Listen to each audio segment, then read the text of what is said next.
terima kasih Anda masih bersama kami. Bagi Anda yang baru saja bergabung, kami hadirkan kembali 3 berita utama hari ini. Karena kecanduan judi online, seorang pemuda curi solar dari tangki mobil damkar. Belasan rumah rusak diterjang puting beliung.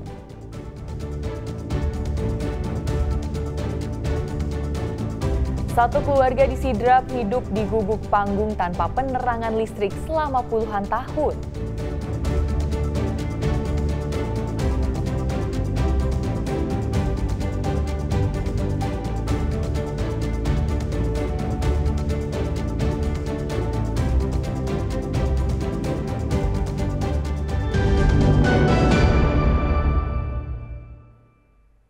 Permukiman warga di pesisir pantai Serang, Kabupaten Pinrang terancam abrasi dampak cuaca ekstrim.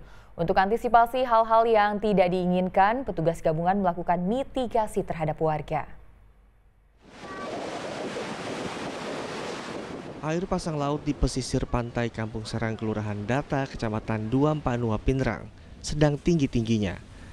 Hal itu menyebabkan sejumlah fasilitas umum seperti jalan desa dan WC umum rusak tidak bisa lagi digunakan. Untuk mengantisipasi ancaman abrasi, Badan Penanggulangan Bencana Daerah Pinrang melakukan mitigasi. BPBD berkoordinasi dengan polisi, TNI, dan pemerintah daerah untuk menyosialisasikan evakuasi mandiri jika ada hal yang tidak diinginkan atau kondisi di pesisir pantai membahayakan masyarakat. Bahwa upaya kami adalah melakukan upaya mitigasi, sosialisasi dan himbauan kepada warga masyarakat melalui Ibu Lurah setempat dengan kerjasama TNI Polri. Jikalau ada hal-hal yang kita tidak inginkan bersama, mereka sudah harus siap melakukan evakuasi mandiri ketika terjadi abrasi ulangi, terjadinya potensi gelombang pasang air naik susulan akan terjadi. Itu kan mengancam warga masyarakat di sana dan mereka harus segera mengevakuasi dan melakukan pengamanan diri. Itu saat ini itulah langkah yang sampai saat ini kami bisa lakukan. BPBD Kabupaten Pinrang mencatat sekitar 20 rumah warga yang berada di pesisir pantai terancam abrasi. Suardi Gatang melaporkan dari Pinrang. Warga di Parepare protes jalan rusak tak juga diperbaiki oleh pemerintah. Mereka memasang poster dan menanam pohon di tengah ruas jalan yang rusak.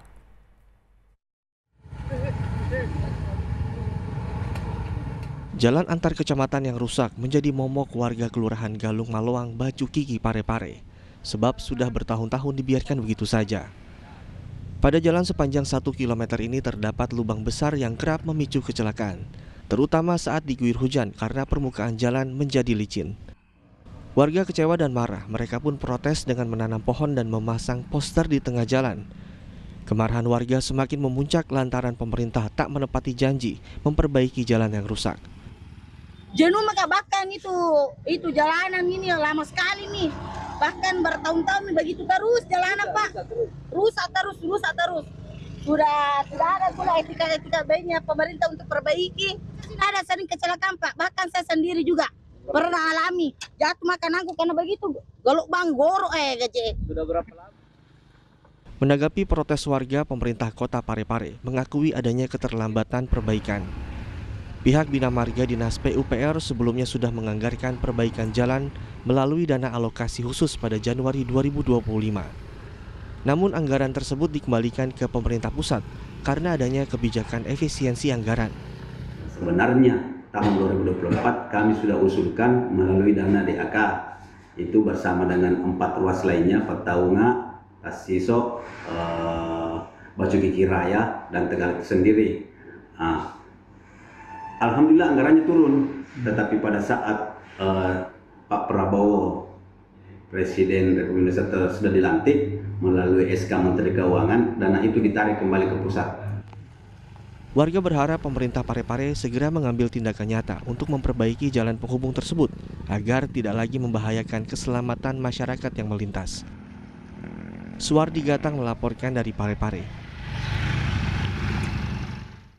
2 pencuri sepeda motor ditangkap polisi di 2 lokasi berbeda. Modus para pelaku yaitu kerap mengincar sepeda motor yang kuncinya masih menempel di lubang kontak.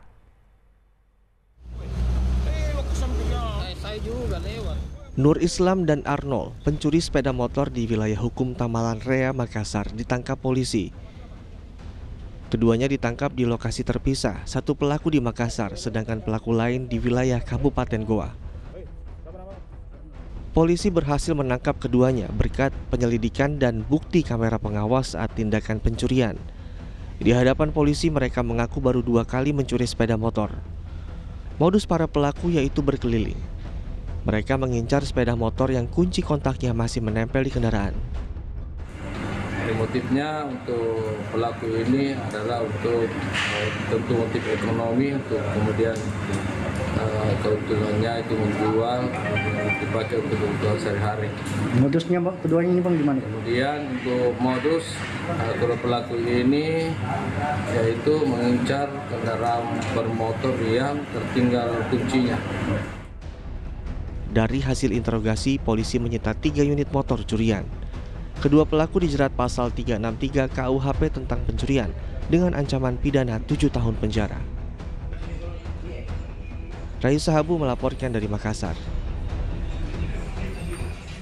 Kecanduan judi online lagi-lagi menimbulkan dampak negatif. Seorang pria di Makassar nekat mencuri solar dari tangki mobil damkar untuk bermain judi online. Aksinya itu dilakukan bersama rekannya yang saat ini dalam pengejaran polisi. Pencurian solar di posko ujung tanah, barusan terjadi. Pelaku melarikan diri. Mobil damkar yang sedang terparkir di posko klaster ujung tanah Makassar rupanya jadi incaran pencuri. Pelaku membuka baut penutup tangki BBM di bagian bawah, lalu menadah solar dengan ember. Petugas sempat memergoki pencuri tetapi pelaku kabur. Meski belum ada laporan resmi dari pihak damkar, polisi tetap menyelidiki kasus tersebut. Setelah teridentifikasi, polisi menangkap pelaku bernama Fitrah di rumahnya tanpa perlawanan. Pelaku lalu dibawa ke kantor polisi untuk diperiksa. Dari hasil pemeriksaan, pelaku melakukan pencurian dengan rekannya. Mereka mencuri solar lalu uang hasil curian digunakan untuk bermain judi online. Belakangan diketahui Fitrah merupakan residivis pencurian yang baru saja bebas dari penjara 5 bulan yang lalu. Fitrah juga kerap menadah bahan bakar mobil tangki yang keluar masuk di depo Pertamina. Hasil interogasi tadi alasannya dia ingin melakukan tersebut, dia katanya mau beli chips untuk dipakai untuk mungkin judi online. Oh, dia ketagihan judul ini seperti itu ya? Ya. Polisi sedang mengejar pelaku lain yang saat ini sudah diketahui identitasnya. Kasus ini merupakan gambaran bahwa kecanduan judi online menimbulkan dampak negatif yang signifikan. Muhammad Sardi melaporkan dari Makassar. Pasangan suami istri bersama seorang putrinya tinggal di sebuah rumah panggung dengan kondisi mengenaskan. Atap bangunan terbuat dari barang bekas tanpa adanya penerangan listrik. Pihak kelurahan telah mengusulkan bantuan bedah rumah, tetapi usulan itu ditolak lantaran lokasinya yang tidak bisa dijangkau roda 4.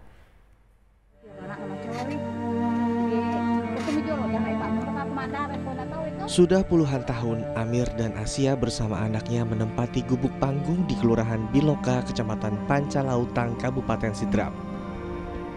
Luas bangunan yang sempit menjadi tempat untuk tinggal dan berlindung mereka. Mirisnya, selama ini mereka hidup tanpa penerangan listrik. Untuk memasak saja mereka masih memanfaatkan kayu bakar. Rumah berukuran 3 x 3 meter, dibangun dengan material bahan-bahan bekas, terutama atapnya. Lemari untuk menyimpan pakaian pun tak ada, sehingga dibiarkan menumpuk di sisi rumah. Pasangan suami istri ini hanya bekerja sebagai penggarap kebun milik majikannya. Mereka mendapatkan uang setelah tanaman yang mereka budidaya panen dan laku terjual. Jadi kesehariannya Bapak ini petani, berkebun. Iya, kebun. Itu kebun miliknya atau kebun orang? Orang, Pak. Punya orang. Oh, punya orang. Iya. Oh, berarti ceritanya dia cuma penggarap ya? Iya, Pak. Iya. Jagung, lombok begitu. Berarti pendapatan. Pihak Kelurahan Biloka sempat mengusulkan bantuan bedah rumah kepada Basnas Kabupaten Sidrap. Namun usulan itu ditolak karena lokasi rumah Pak Sutri ini jauh dari permukiman warga dan tidak dapat dijangkau dengan kendaraan roda 4. Pernah dapat bantuan bedah rumah atau belum pernah memang dapat? Belum. Tapi pernah saya usulkan sama Basnas, Alasan Basnas kemarin itu, waktu saya, apakah mobilisasi bisa masuk di situ? Nah, tidak bisa kalau pakai roda 4.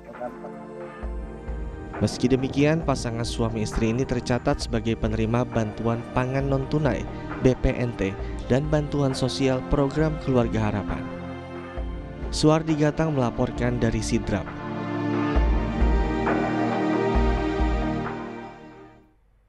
Dan laporan tersebut mengakhiri berita Makassar hari ini. Jangan lupa pastikan Anda subscribe channel YouTube Liputan 6 SCTV Daerah.